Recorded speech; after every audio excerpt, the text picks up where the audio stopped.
All right. So welcome, everyone. This is Martha Barbone. I'm currently working for N.A.P.S, the National Association of Peer Supporters.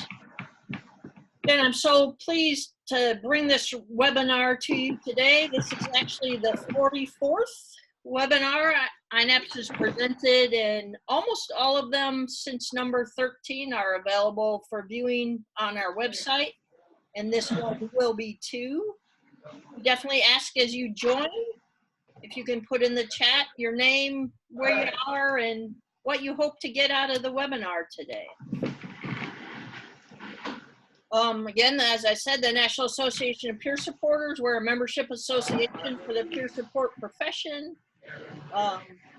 You do not have to be certified. You do not have to be a peer supporter. We take anyone who believes in what we're trying to do and wants to support us.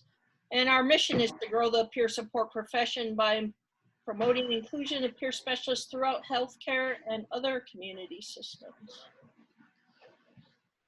As I said, we're recording this, and they will be available on our website in the future for future viewing. That will probably be available later today or tomorrow.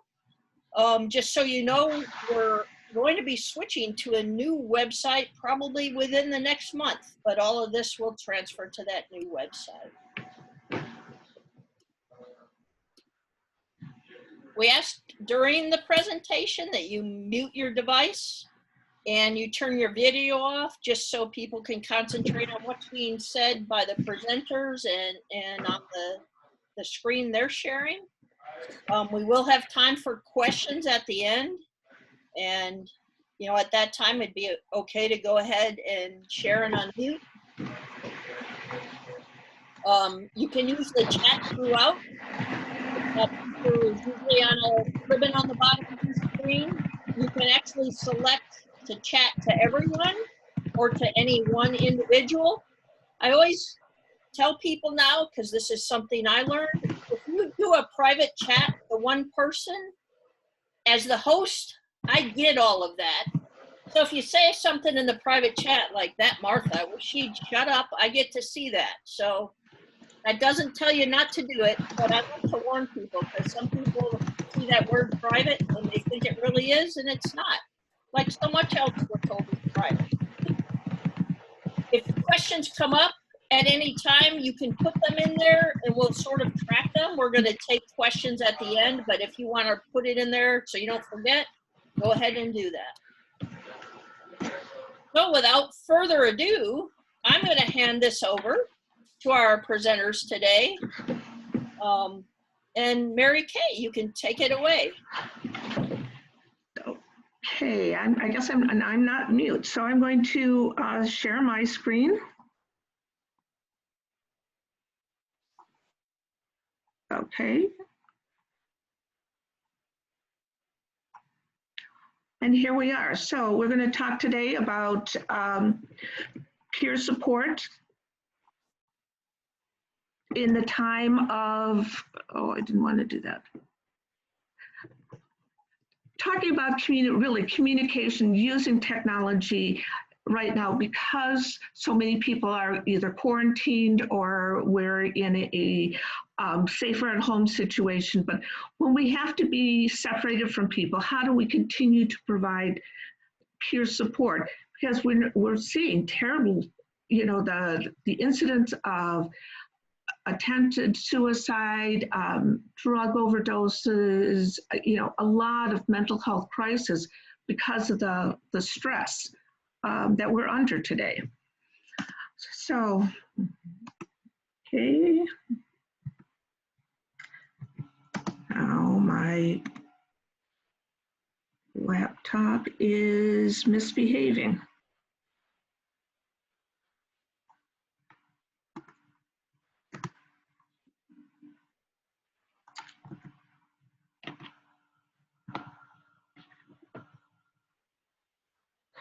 Okay, there we go. Hey, we got it. Okay, as Martha said, my name is Mary Kay Wagner, and I'm a certified peer specialist in the state of Wisconsin. Actually, I'm a I'm a trainer, a peer specialist in the state of Wisconsin. I have a master's degree in instructional design and educational technology. And, you know, I've been doing performance consulting in HR or training departments, including designing and facilitating online training. I've been doing that about 33 years, give or take a year. Most of the time has been in healthcare settings. Currently, I am consulting with Mental Health of America, Wisconsin, in a really exciting project, and I'm going to let my colleagues, Pete and Pete, tell you more about it. Do you want to take it away, Pete? So my name's Peter Brucki. I was active duty Army infantry from 2010, 2013.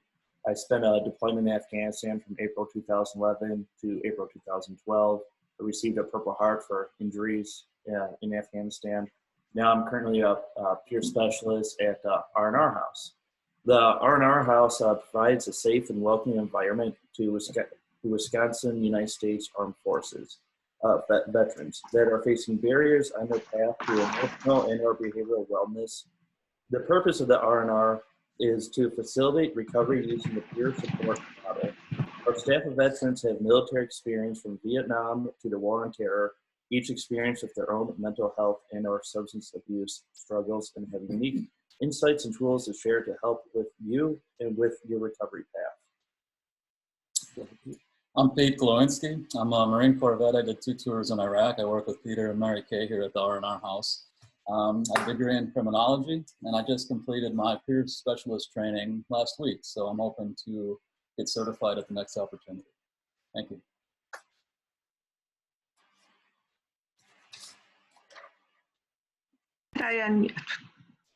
Why did I unmute myself? I didn't intend to. Okay, so let's, and here we go again. All right, I'm going to turn off my video, see if that doesn't help speed things up. Okay, so what we intend to cover today, it's really comes down to 3 key questions.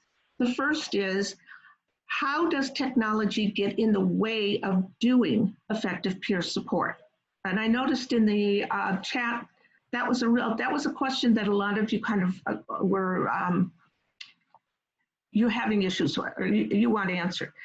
The second is, what peer support skills do we use right now to foster safety, build connections, and nurture trust? So what is it? We've got a lot of our own skills. We've got some phenomenal communication skills. So how do we use those skills to create what we need to make that communication online work? The third question then is, how can we adapt those really, outstanding communication skills in order to provide peer support in a technology-mediated communications? So how do we do that online? Okay, these are the objectives we tend to focus on. Now, at the beginning, we asked you to give us what it is that you're looking forward, and I'm going to ask Pete, can you take us to the next poll question, which we tried to build off of those suggestions, those comments you made. Pete, take it away. Are we able to pull that poll up? Or? Yeah, is it poll 4? Are we?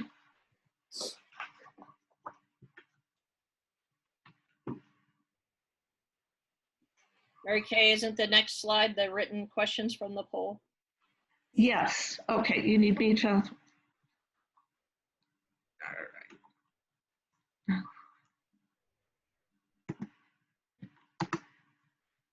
Come on.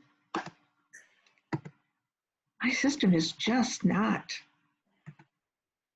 advancing. I may have to take this out. No, I don't want to do that. Oh, we forgot our. Well, why don't we do this poll? Yeah, let's go ahead and do this poll. All right, so our first poll we're going to do today, you guys can see the options up there, but what's your favorite summer activity? Figured it's something kind of break the ice and get everyone warmed up to this webinar. I was hoping hiking was going to beat everybody out. Not too many people are into boating and sailing. Or cooking. Well, there we go. I'm with the loungers myself.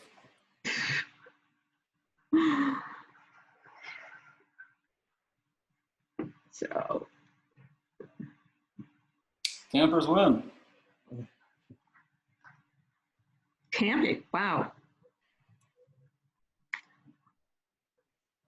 Who would have thought? Not one for boating. Not one. Ugh. There's something absolutely magnificent going down to the lakefront in Milwaukee and watching the sailboats out there, especially Wednesday evenings. They have a big regatta. So I'm all for boating. Okay, so we're going to share, we've got the, shall we continue? Yeah, I thought I X'd that out of there. Apologies, everybody. Go ahead. Yeah, well, Julia says that she's got MS, and so she's staying inside during the hot and humid summer in Georgia, and I don't blame you one bit. I've been in Georgia in the summer. I swear I do not understand how you people breathe that air. It is so thick. Okay, so let's continue on if I can get. Oh, yeah, Pete, do you want to do the poll on the outcomes? Do we have that available? Is that poll ready to show? No, let's Okay, out the polls. we're just going to skip it then. Yep. So let's jump in. Let's talk about what it is that we're talking about. So we are here. We're looking at, what we're going to talk about is technology-mediated communications. So that's any communication in which we use a device or devices instead of a direct face-to-face. So what we've got, you may have heard terms like virtual environments. All of this is, another term sometimes used is technology-assisted communication. Technology-assisted is used most often to refer to those physiological aids, things like hearing aids, voice recognition software, translation aids, artificial voice box, or speech aid. I don't know if you realize that Dragon Naturally Speaking has been around for over 20 years. Not as good as it is today, but it's been around. So now there's a couple of things that you're going to hear some terms used, and I'm not a big fan of jargon, but you might as well learn what these terms are. Okay, so let's get the first one on. Okay, why won't this work? Now I got it. Now I got it figured out. Okay, the first term is synchronous. And what synchronous means, this is all about the kind of a critical characteristic for any kind of technology-mediated communications is time. With synchronous technology, the communication, everyone is in on the communication at the same time. Everyone is listening, everyone is at the, you're all there at precisely the same time. Not necessarily in the same place, but all there at the same time. The next term is its opposite. It's asynchronous. So this is communication that's not happening at the same time. Things like you send a birthday card to someone, you write it on a Tuesday and it arrives Saturday in the mail. That's asynchronous, because when you wrote it and when the person is reading it, it's not at the same time. So let's look at this. So there's a whole slew of technology assisted communications. Everything from sending letters. I don't know if you realize that in the not too distant past, the kind of bleeding edge of technology was the IBM self-correcting selective typewriter. And that's what, you know, when that selectric came out, oh man, it made writing term papers and sending resumes to individuals so much easier. It was like whole new technology. And now they have the selectric in museums. Emailing. I got my first email account in 1995. My late husband had his at least 3 years earlier. Email's been around a long time. And again, when we create that email and when it's read, happens in 2 different times. Texting, that's where it's words only. And there are a couple forms. That distance, where you send someone a text and they get it and maybe look at it 2 hours later. And instant messaging.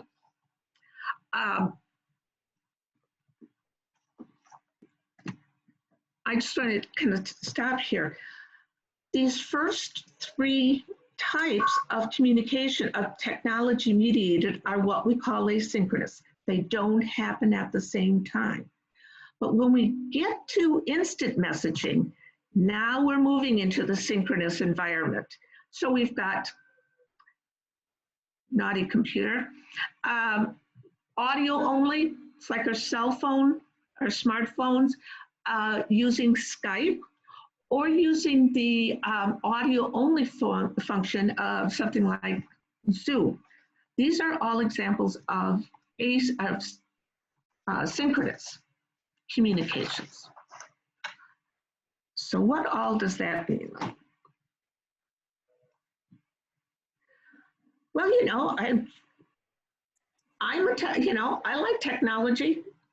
I think technology is amazing. And we've got some really cool things that we can do. For instance, just a text-based. What that text-based, because it's asynchronous, that gives us the gift of time. We've got time to carefully choose our words. We've got time to correct our spelling errors. We can go back and check to make sure that the computer hasn't decided that pair is the word you wanted to say instead of peer. It gives the person that you're communicating with time to process. And it gives us time to consider our response. Or if, worst comes to worst, there's the lovely delete button. So, however, technology is amazing, except when it doesn't work. So what does that look like? These are kind of the downside, the cons of text-basing. So you cannot convey the breadth of meaning. Words only give us about 7% of that whole message that we're communicating. So that gives us a very small part of that. And what happens is that leads to, it's very easy to misinterpret.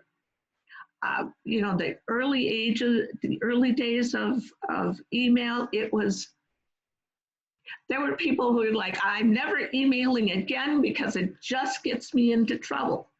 Because of this, we weren't, tapping into the fact that none of that emotional message was coming through. And what happens is when you got misinterpretation, miscommunication on top of miscommunication, you end up in the screaming text, where everyone's typing in red and everything's capital letters and all of the exclamation points, all of that. Or you end up with somebody manipulating someone else. But it can turn bad easily, which means we have difficult time setting our boundaries. We have a difficult time fostering that connection. We have a difficult time conveying those really difficult emotions. I think back, prior to this, the beginning of the 21st century, the families of veterans, the family of soldiers found out what happened to their son or daughter through a telegram. During World War II, the telegram, this is what the telegram said. The Secretary of War desires me to extend his deepest regret that your, and it's, the name of the, was killed in action. It would include the name and where they were killed in action. Well, their name was killed in action. They gave the date and the location of death. And then it said a letter will follow. That's it. Can you imagine getting a letter like that? That, devastating. No emotion in there, no connection in there. So next we can move up to, we've got our audio only. Now we're working with, we can hear how words are being spoken, what I like to call the tip. That's your tone, inflection, pitch, and pace. This is a part of, at one time it was considered part of body language. It's now kind of looked on as separate. They call it the paraverbals. But it's really about how we use the words. We talk about tone. Tone is that part that tells the other person where we are emotionally. We can't hide our tone. Tone is, it comes out whether we stuff it down or not. We don't get that much control. Inflection is how our voice rises and follows, and the pattern, the rhythm of it as we're speaking. Good example of inflection. Whenever we ask a question verbally, our voice rises. So that is indicating that we've got a question here. The next one is pitch. We've got, my pitch is fairly, it's kind of in that alto range, but you've got some women who are natural sopranos, and you've got folks that are, you've got guys who are, that really deep, James Earl Jones, bass voice, and baritones and tenors, but we're kind of all over the place. It has to do with the length of our vocal cords. The longer our vocal cords, the deeper our voice. However, it also is impacted, our vocal cords can be impacted by emotions. When we get very excited, we tense up, and so our vocal cords shorten, and that causes that pitch in our voice to rise. So kind of the more excited we get, the more passionate we are, our voice rises. The more relaxed, our voice starts falling. Problem with the pitch is that we kind of think that if the pitch is high, then we must be angry and you must be shouting. And then we forget about it's any emotion. So if someone is passionately speaking about something, their pitch is going to rise as a result of that passion. The last is pace, and that's how quickly, how slowly we talk. Pace is, some people talk slower than others. Some people they just naturally talk fast.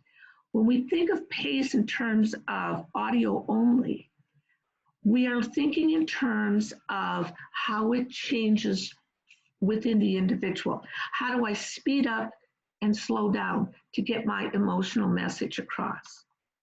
So, what audio, having this, being able to hear how we use the words, it's easier for us to release those emotions, to let those emotions out, put those into the conversation. It's also more authentic than texting, because we are in that synchronous, we are talking back and forth, we're working with each other. But again, technology is amazing, and except when it doesn't work. And what are we talking about here? So if you've ever had to work a warm line, you know how easy it is to get distracted by everything that's going on around you. It's easy to misspeak because we don't have that time to consider the words. And there is no such, really, there's no such thing as a complete delete. It's whatever we put out into the World Wide Web, it lives there forever. I know Snapchat is supposed to delete it, but I think there still is a residue of your Snapchat somewhere floating around in the World Wide Web. And then another breakdown is that, you know, those technology breakdowns can cause real problems, real breakdowns in that interpersonal connections. You know, we don't know if someone just hung up on us or their signal disappeared. So it can add problems. So let's look at the last one.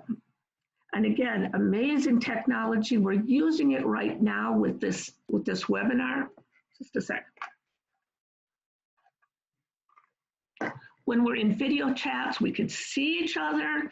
It's easier to hold space because we now have body language. We can, you know, we can demonstrate how we're feeling, what we're thinking through the way we move our body. It's easier to stay focused because most of us are visually oriented, and because we got something on the screen to watch, we tend to watch it. And it's easier to appreciate the other's emotional state, that being able to see each other makes a big difference in how we can be present, truly present in a conversation. But again, technology is amazing, except when it doesn't work. And where do we have big issues with video chats? First of all, it's not possible to see that depth of body language. You know, most of our laptops are not that high definition clarity. To have that high definition clarity requires excessive amounts of bandwidth. It is very data hungry. And the end result is that it's going to cause problems. You're going to have lags. It's going to break, the transmission is going to freeze up. The audio is echoing. You know, you've got all sorts of these little irritants that can go on because video chat is so data hungry. And then there's an issue of not everybody has access to the internet.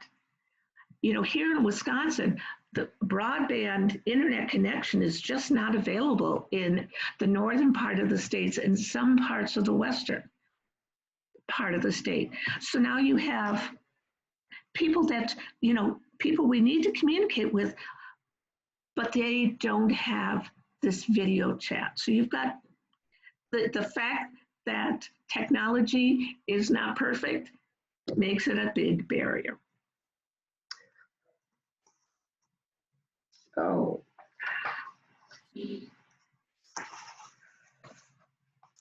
and as I was saying, complexity brings more ways to break down. Okay, so let's go on to, Pete, you want to take us through the next polling question? Yeah, so our next polling question that we're going to have up here in a second, we're going to be asking what devices have you had to use to provide peer support during COVID that you didn't use before. So if you guys, once this gets up. So here's the question. Once we get that polling question up, you can start taking it. Read the things for the people who are on the phone. They can't see it. Oh, that's true. Pete, do you want to do that? Yeah, right now the only polling question I saw come up was the first one. Okay, so here it is. So what devices have you had to use to provide peer support during COVID that you didn't use before? First option is telephone, audio only. Second choice is tablet, iPad, Galaxy Note. Third choice, video chat. Fourth choice is text messaging. Fifth is email. And sixth, other. Please put in the chat and let us know what other methods you guys are using.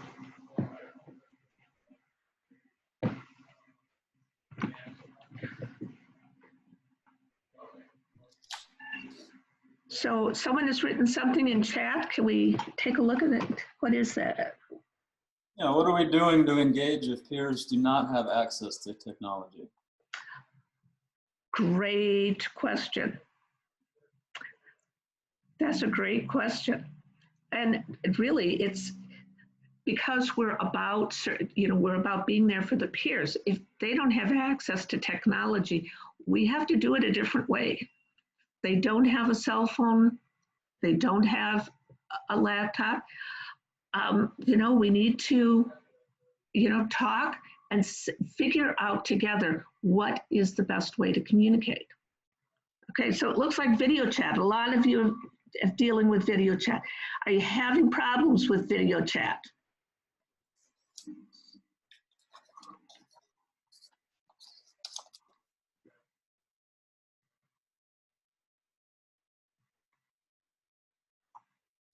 Trying to close this out of here. This is not the easiest thing to work with. I know. And now I got to get my. There we go. So we'll skip the poll on the next one because we have another one coming up. But our next slide is about the essence of peer support, which is the ability to perceive and communicate accurately. Here it comes. There we go. With sensitivity, the feelings of the supported peer as well as the meaning of these feelings. That's from William Miller in his book, Listening Well. COVID-19 has changed everything, even how we provide peer support. I'm curious, what type of changes has the audience experienced? Are you having to use some type of technology in your peer support work? I think we already answered some of that. I see people are using WebEx, Zoom, that type of stuff. So if that poll, we can skip. If there's any, let's see. Well, let me ask first. Let me read that quote again and ask if you guys agree or disagree. If you're not sure, indifferent, put your opinion in the chat. The essence of peer support is the ability to perceive and communicate accurately and with sensitivity the feelings of the supported peer as well as the meaning of those feelings. Just throw up your response as you can. Do you agree with that or no?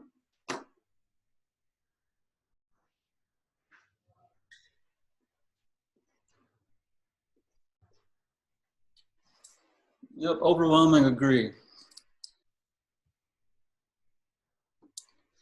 We've got a couple of people who don't agree. Can they, whatever, those of you who disagree, what is it that you don't like about what don't you agree with in the quote? The learning curve was mentioned. Learning with technology. Yeah. Ah, very good points. Thank you for sharing.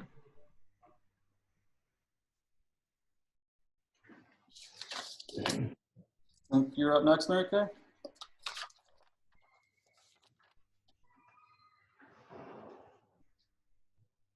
Okay. Now let me. Oh, there we go. All right, I'm going to go back. Okay. I am not happy with my laptop right now.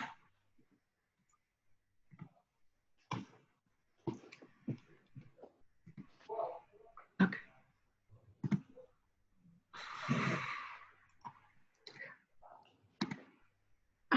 This is so very frustrating. There we go. I want to go. Well, this isn't working out the way I wanted. Jennifer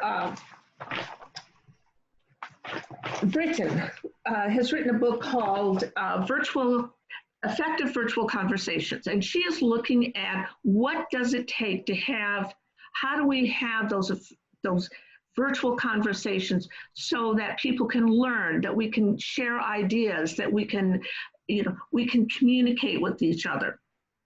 And she has found there are three. So the first is safety. We need to, safety. We need to create that safe space. People need to know that they are safe when they're communicating through technology. The next is connection. We have to build the connection. People don't engage if they don't feel connected. And the third is trust. You know, we need to be building trust. Does that remind you of anything?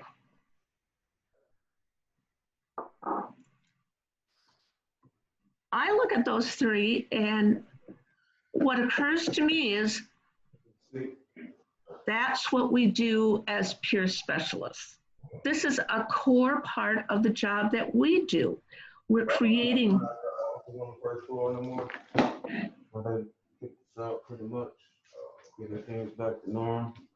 Okay. Who's ever talking, can you mute yourself?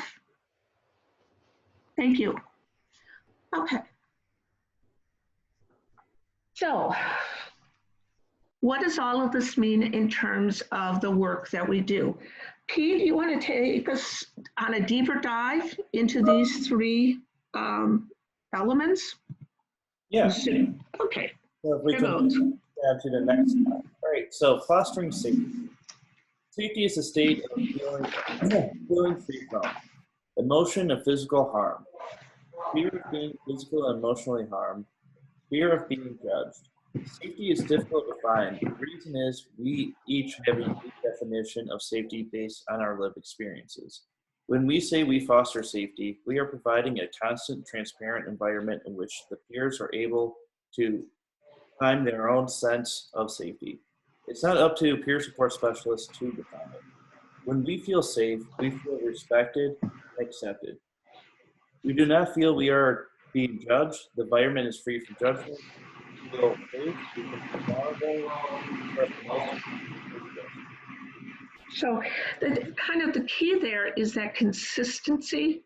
It's consistency and transparency. So let's have a brief chat discussion. What peer support skills do you use to foster safety? Let's go to the chat.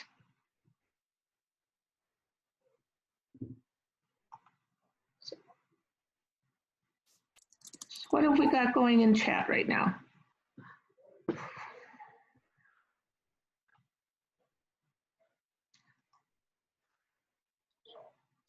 Okay, I can't get chat to come up for me. Oh, there we go. Okay. Oh, good. Recovery story is a way of fostering safety. Yeah, just, letting them know. Oh, I love being vulnerable. Thank you, Beth. That's great. Listening. Okay. Setting up ground rules before starting session.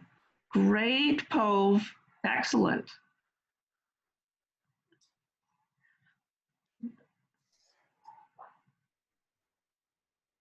Yeah, it is. If we feel safe and we can communicate that we feel safe with them, that sets up conditions for them to feel safe as well. Yeah, healthy boundaries. Boy, these are all really great.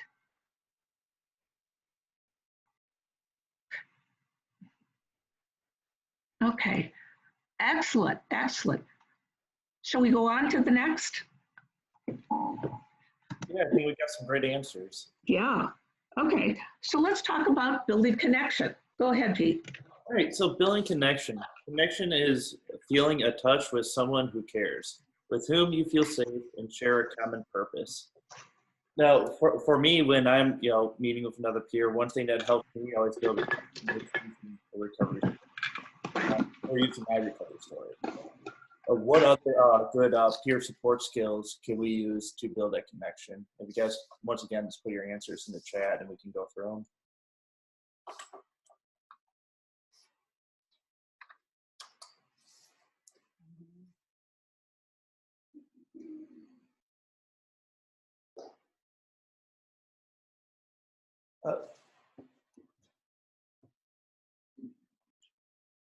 Yeah, so looks like can you hear the question? So all I was asking for is, so we're talking about building connection, and one of the things I use with a peer for building connection is using my recovery story.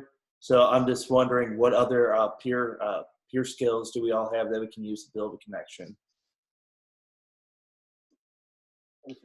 Active listening, open and honest. Excellent. Yeah. We ready for trust? Come on, let's give them a chance. Sorry. Reflective statements, yeah, reflective listening. Body language, good. Active listening, good. Tamara said building new connections is the thing that she's having the most difficult in her work. Identifying strengths.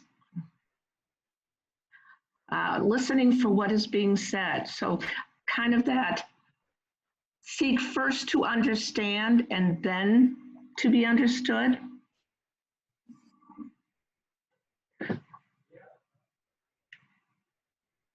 Equals, that mutuality, great. Thank you, Anna.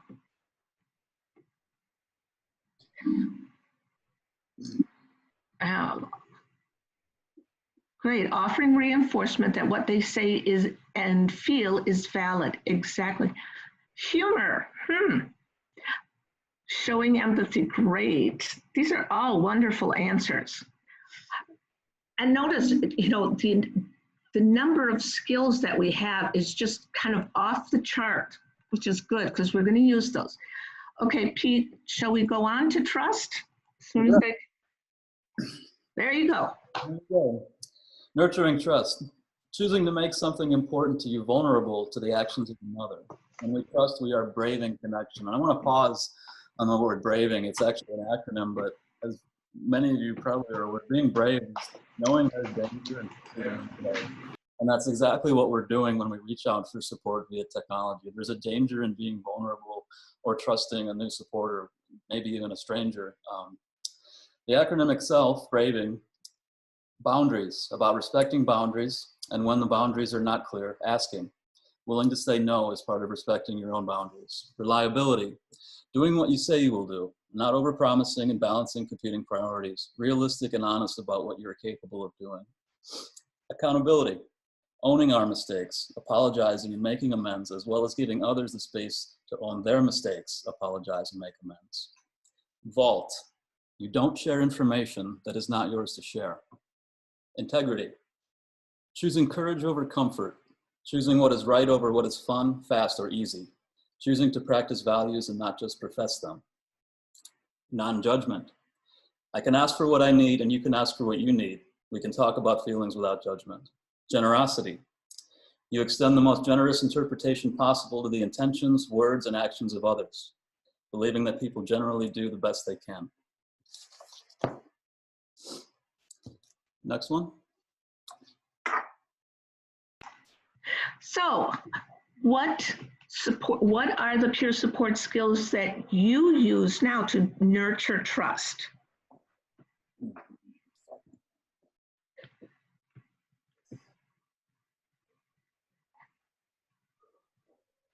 Yes, we can. One of the handouts that you will get from us is a copy of Brene Brown's braving definition. So, active listening again.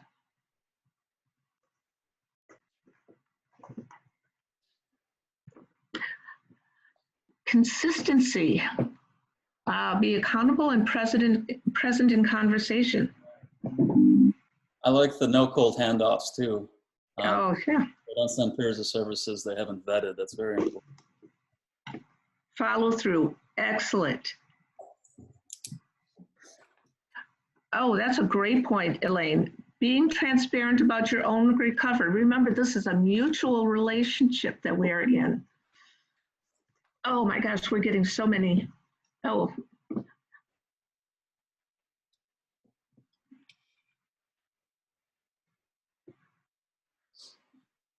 Meeting them where they're at. That is a huge part of staying out of judgment. Accepting people where they are at this point in time. And we got some great answers.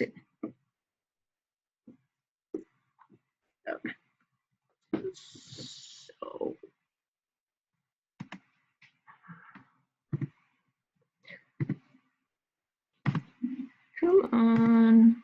machine doesn't want to move.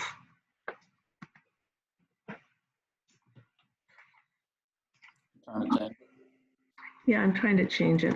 That's okay. I don't need the slide. You can get there when you can. Here we are. Here we How are. do we go from peer support specialist to tech guru? The answer is we don't.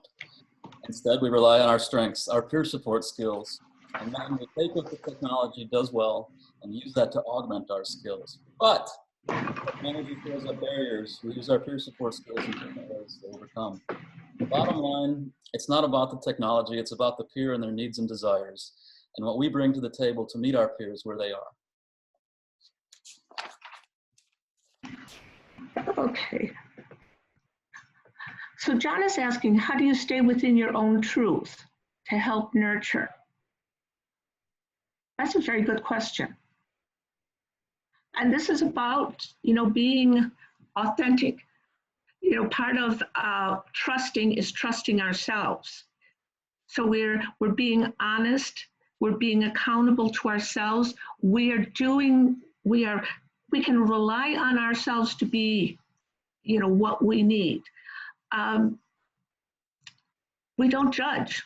This is where self-compassion comes in. We need to give ourselves the same kind of empathy and compassion that we give others.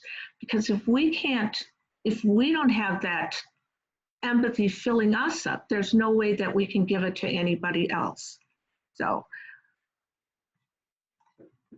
let's talk about what is it where we don't want to, it's not about the technology, is what it comes down to. It is about you, the work you do, that relationship that you have with the peers that you are working with.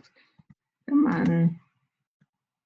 So let's talk about the different, how we can foster safety with the technology. And as soon as I can get that slide to come up.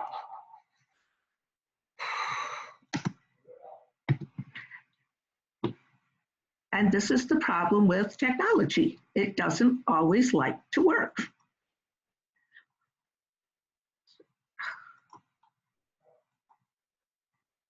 Okay. Pooh says, I think by being authentic, and also it's not about what we want for the peers, but it's what the peers want for themselves. Absolutely, Pooh. That is so, so true. We like to say at the R&R house, we do with, not for. We support the peer's choice, even if it isn't the choice that we would make. There we go. So let's talk about fostering safety using the technology. So if you remember, a big part of what gets in the way, what prevents us, is the fact that there are barriers. So if we're trying to foster safety, having only words to work with doesn't provide that doesn't provide that whole communication, the full sense of the message. And if people don't know what it is, that's when that consistency, lack of transparency, I'm not sure what they're trying to say, that keeps people from feeling safe.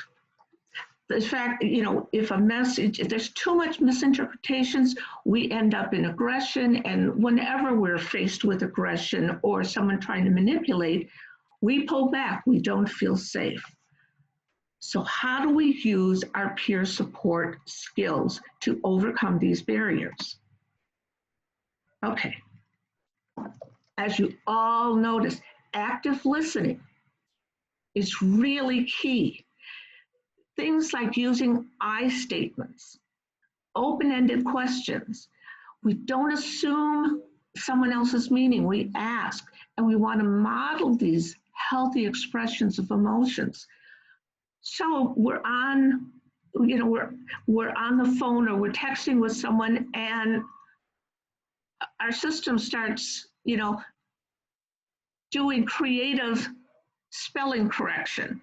And it's coming out all weird. It's like, you come out, you say in the text, I don't have control over my spell check right now, and it's saying things I don't want to say. Telling them what's happening so that they have a clear picture. When they have a better understanding of what's happening, we can lay that foundation for safety. Thinking in terms of being person-centered, back to what Paul said, it's not about what we want for the peers, it's about what they want for themselves. Being trauma-informed. It's not what's wrong, it's what's happening. And again, Brene Brown is one of my go-to people. And I love her notion of big. That big is about setting healthy boundaries. And that's what's okay, what's not okay. Honoring our integrity. And remember what Pete said integrity was? It's choosing courage over what is safe, choosing to do the right thing, not the easy, fast, and comfortable.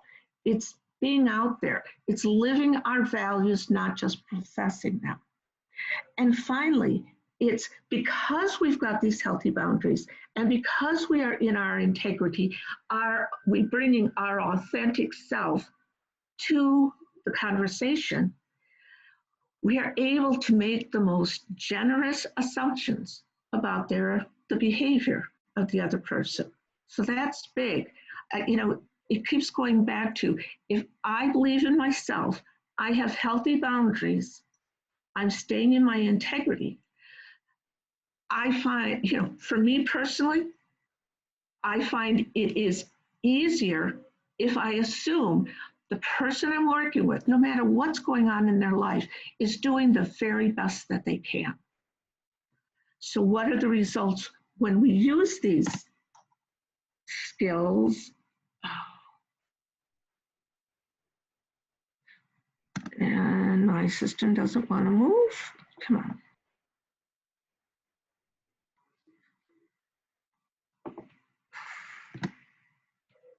Come on, come on.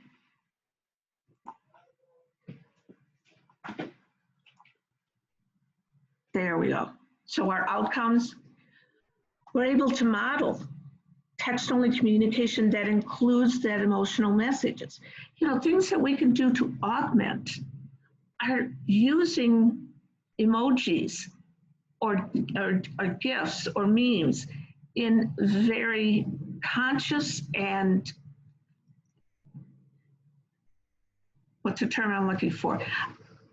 Being judicious about using those, but they help to communicate what is that emotional message, what's going on in my body language when I don't have anything else to give them.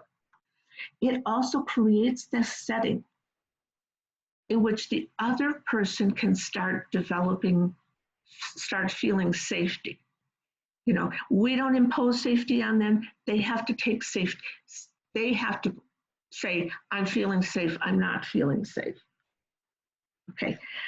And, when we're taking that person-centered, we're staying out of judgment, we're assuming they're doing the best they can. The other person, that peer, feels respected. And they know that you are hearing them and you are understanding what they say. So they now feel like they're worthy of being in this conversation. So let's go on to the next. So how do we build connection with technology? What are those barriers? Big barriers are distractions. We create our own barriers when it comes to, using the telephone. If I'm talking, I have a young son, my youngest son is finishing up his dissertation, and that is, it's kind of like slogging through mud. It's just a long, tedious process. And he will call me and he wants to vent. I have to turn the TV off because I need to be present for him. I need to hear the anguish that he's going through, the frustration with his, computer breaking down, or the internet goes off in the middle of the calculation and he's got to start all over.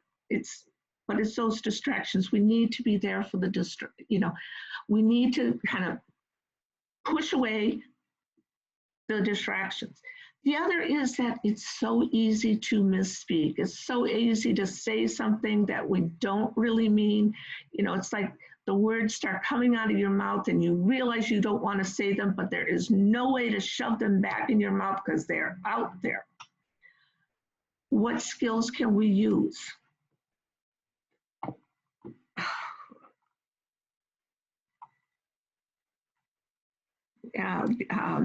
Galen says intentional language. Yeah, come on.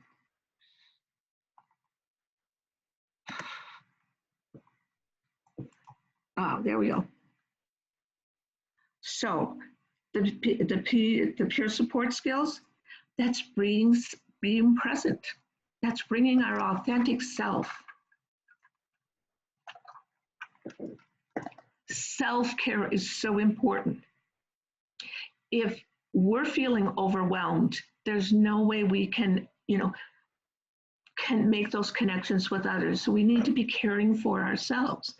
We need to be attending to what they are saying, that intentional listening and acceptance, empathy. It's not about saying the right thing. It's about being present and being emotionally present. The misspeaking, this is where accountability comes in. So we're talking about, we are going to make mistakes. That is the human condition. But those mistakes don't have to ruin the connections.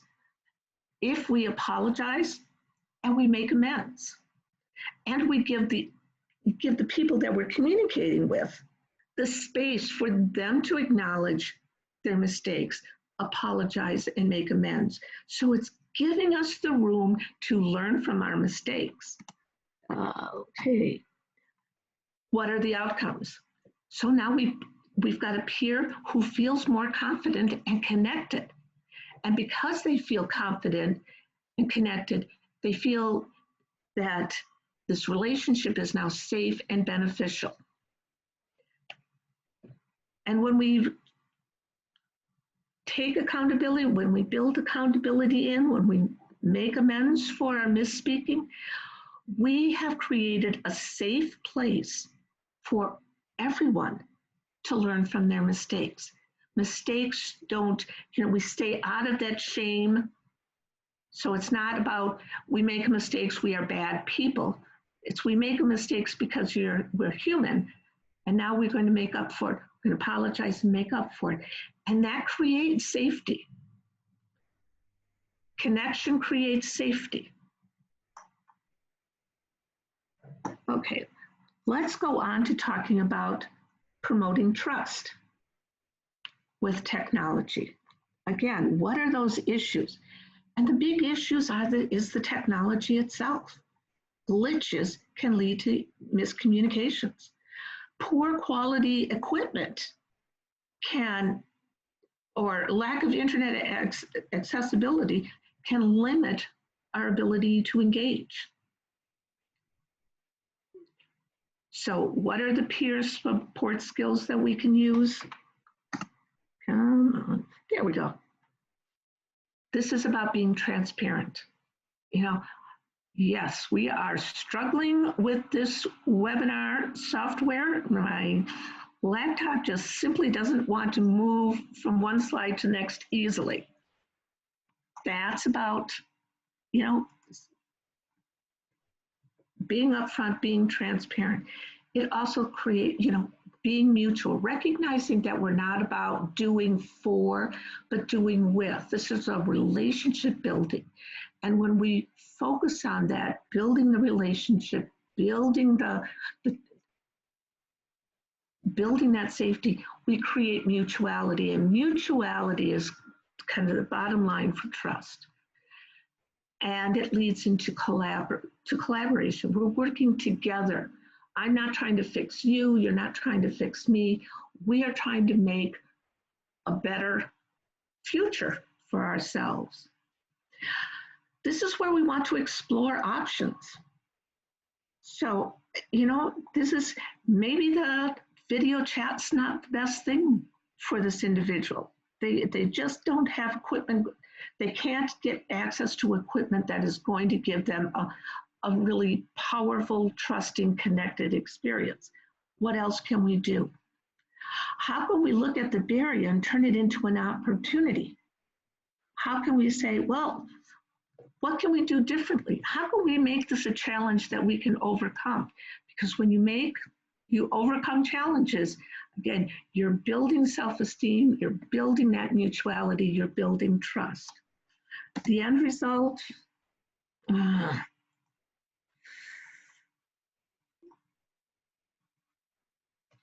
oh, Anna, I love what you're saying. We honor autonomy and understand people will prioritize as they need to and have had wonderful groups. We have a survivors BLM, Black Lives Matter group.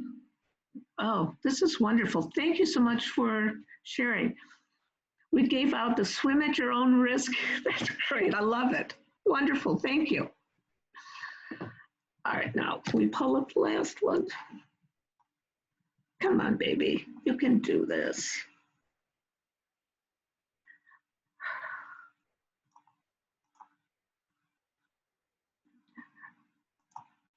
All right, come on. There we go, yay! Our results, technology problems become a means to building a mutually enhancing trust. So anything that's a barrier, we can use as an opportunity. By tackling whatever problems, doing it as a team, building together, finding workable solutions, not only builds that trust, it builds resiliency. And the more resilient you are, the more you trust yourself. So it's building the trust between us, it's building the trust within the peer. Any comments about how we can use our peer support skills by overcoming the barriers that technology? Shall we go to the chat? Let's see what's being said in chat. Okay, why can't I get chat up? There we go.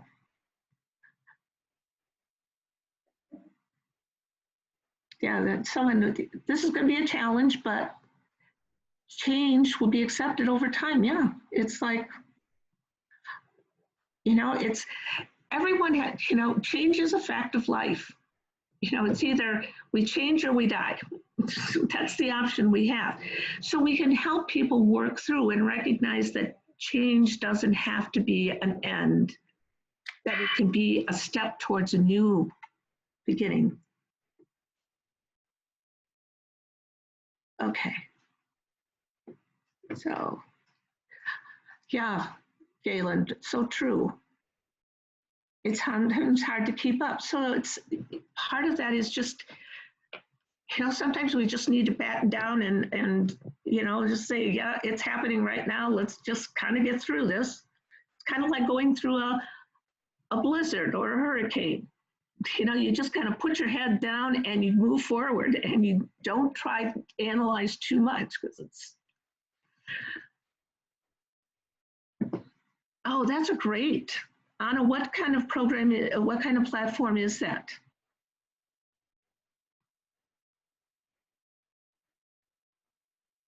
Yeah, exactly. It's, you know, the struggle to overcome the challenge is a way of building that foundation. Okay, so many wonderful comments in the chat. Thank you so much for everyone and all that you're sharing. See if I can get this to move forward. There we go. So some things, important things to consider. Having ground rules, setting up front what the relationship needs to look like in order that prevents miscommunications. So setting up and saying, you know, we're going to be talking, we're going to be texting. So what I propose is that if you don't understand what I said, ask me what I said. You know, setting some ground rules so we learn how to, you know, communicate using the technology. We're working together to build mutual competence in the technology. So you're looking always to clarify, seeking clarity. And it's not just I need to be clear, we need to be clear. Clarity is a joint venture. And we want to use questions. That's why those open-ended questions are so valuable. That's where reflective questions are so valuable. And these are, you know, we can do this kind of active listening almost in our sleep. That's how good our communication skills. Recognizing that transparency leads to trust. There are going to be glitches. Technology is glitchy. So if we can be upfront and say, I'm struggling with my technology, can you hold on?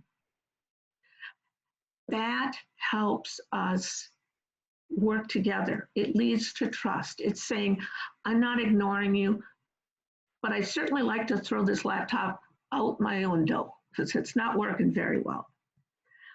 We want to think in terms of how we model behaviors and attitudes. We have these wonderful cells in our brain called mirror neurons. And what mirror neurons do is they see what the other person is, what their body language is, how they're feeling, what they're doing. And our mirror neurons come on and we start doing it. They kind of get our body to do the same thing. We mirror what the other person is doing. This is a great way when someone is really in a panic, really, you know, just, they have it, to be able to stay calm and just keep that calm coming. Eventually, their mirror neurons are going to hook in and they're going to start calming down too. So we want to model the kinds of behaviors and attitudes that help them be safe, help build connections, help build trust, because that's how they're going to be able to learn those, to get those into their, you know, I've been married to musicians who talk about getting things under their fingers, getting it into the muscle memory. The last thing is that silence, especially in an environment, a virtual environment where you're using technology, silence is your friend. It gives people time to think. And we want to let people have time to think because they need to process this. They need to say, all right, what is she saying? And I'm not sure, so I want to ask a question. But that's what, and we want to give people a chance to think those things through.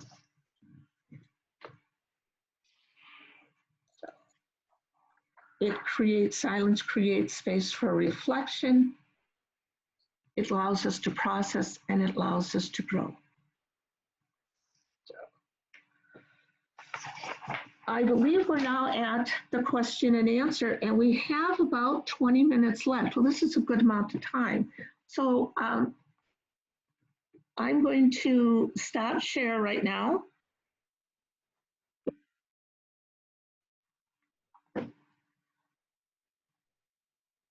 Okay, and I can bring up chat. Let's kind of go through what kinds of questions have people been asking in chat, Pete?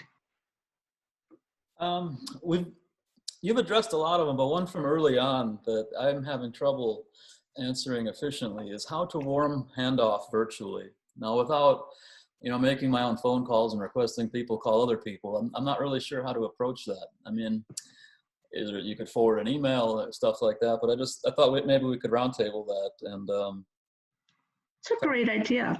The thing with the warm handoffs, it's about connecting people, not just sending someone off.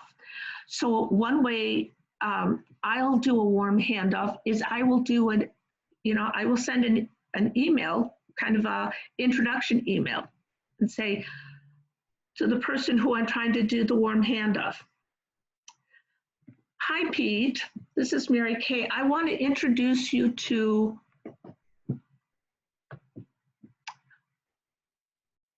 Dawn." Okay.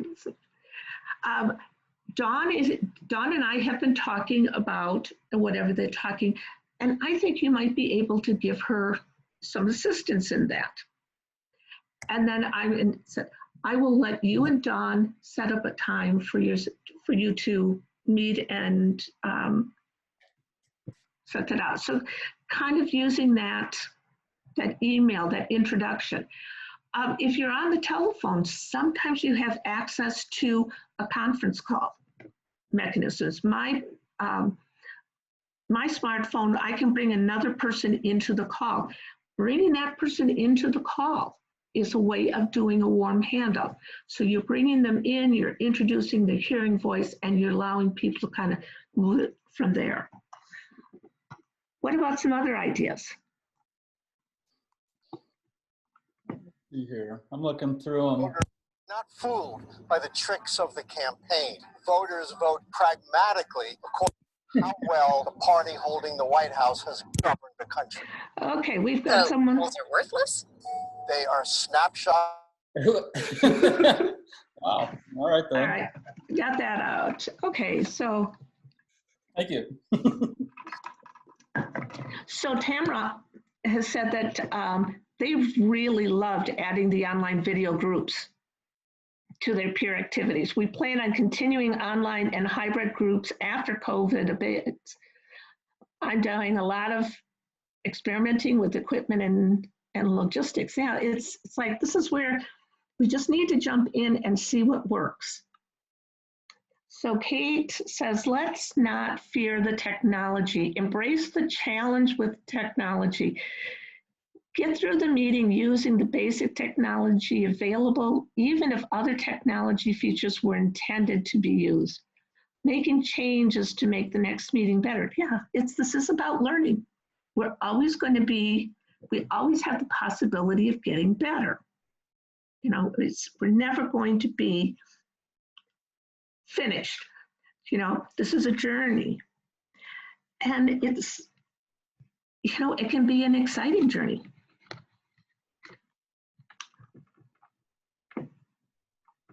So let me see, what else have we got?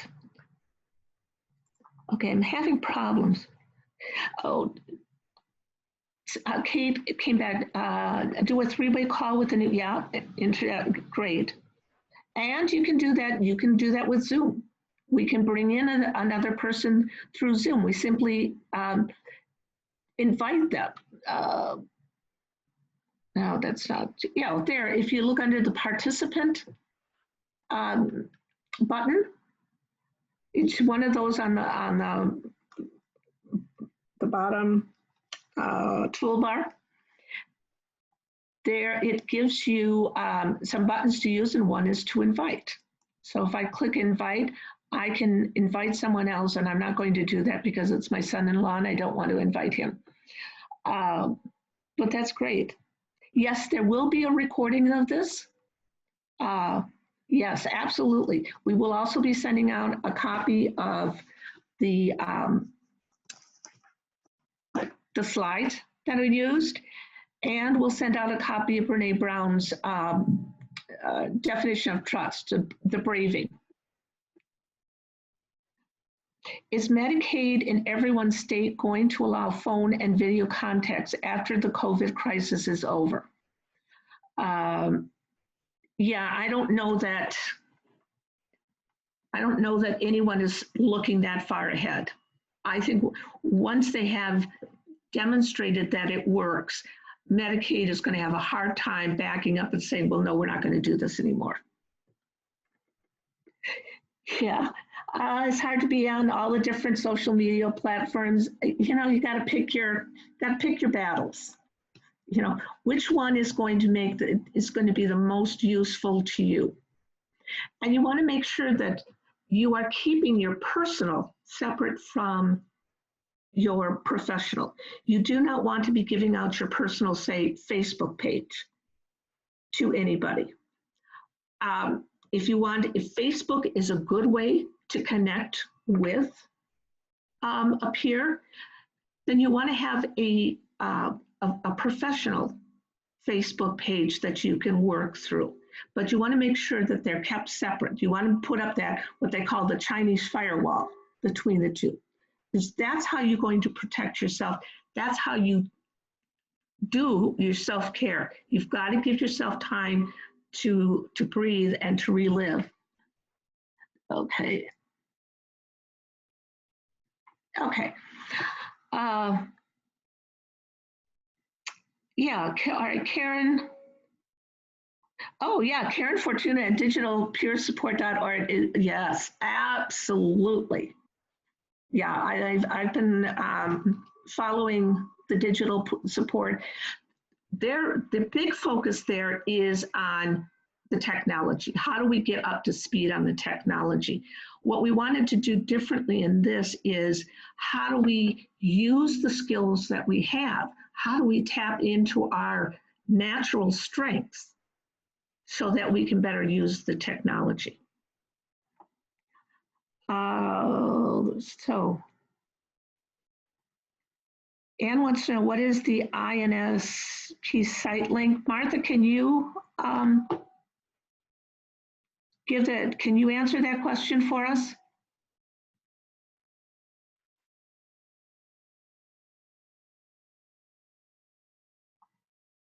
There it is up in chat. So it's INAOPS.org or peersupportworks.org. Any other questions?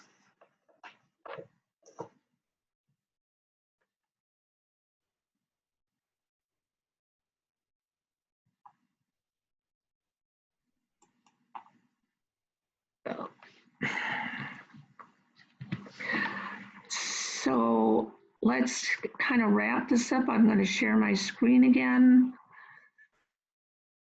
Where are we here?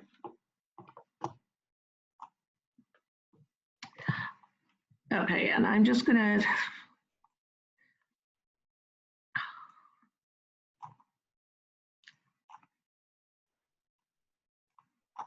there we go. So here is ways to contact. If you want more information about how we use our peer support skills to work effectively in technology, to provide peer support technology, you're welcome to contact me. Here's my contact information. I look forward to hearing from you. If you want more information on the R&R House, the R&R House is the first veteran, it's the first veteran peer support respite in the country. So this is such an exciting project. And we're hoping that once we get through COVID and the house is up and running effectively, that it will be a model for the rest of the country, for the rest of the state. The book I mentioned, Effective Virtual Conversations, Engaging in Digital Dialogue for Better Learning, Relationships, and Result. This is where you can get that. This is the author is Jennifer J. Britton. And it's a small house out of Ontario, but you can get it on Amazon. And finally, this is Brene Brown's website, BreneBrown.com, and she's got a blog there that is wonderful to look at, wonderful to go to. It's called Unlocking Us. This week and next week, she's kind of on a hiatus as a result of having to clean up. Brene is in Houston, and they have cleanup to do as well. But go back to that. It's whenever I'm feeling down, whenever I'm struggling, I go to Brene. You know, I've got her books, and I go through, and it's just, if she doesn't give me the answer, at least she gives me a sense that I can find the answer. So any other comments? So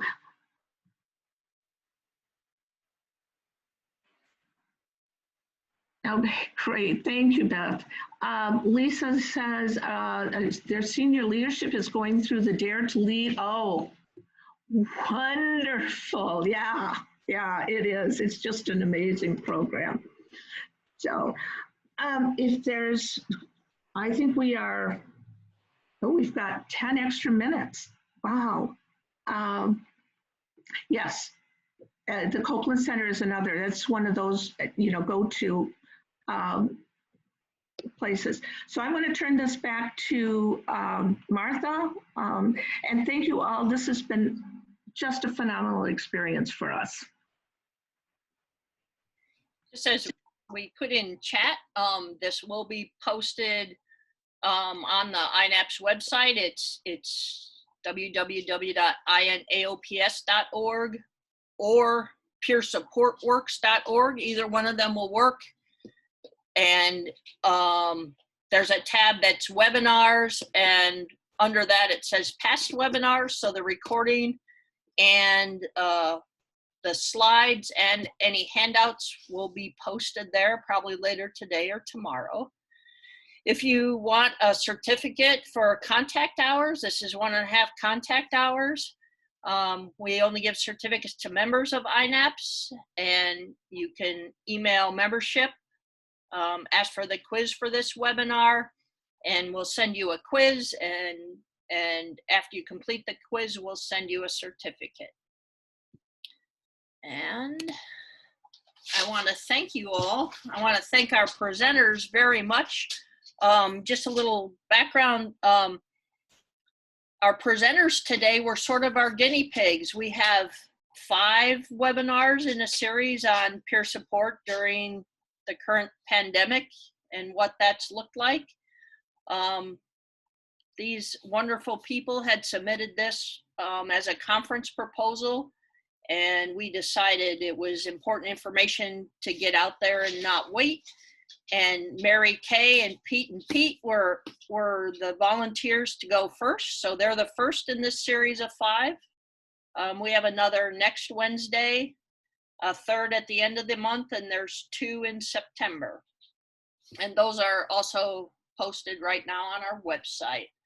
If you have any more questions, you can get hold of me right now at membership@inaops.org. And I thank you all for joining today, and we hope to continue to bring you more on this topic and other topics of interest.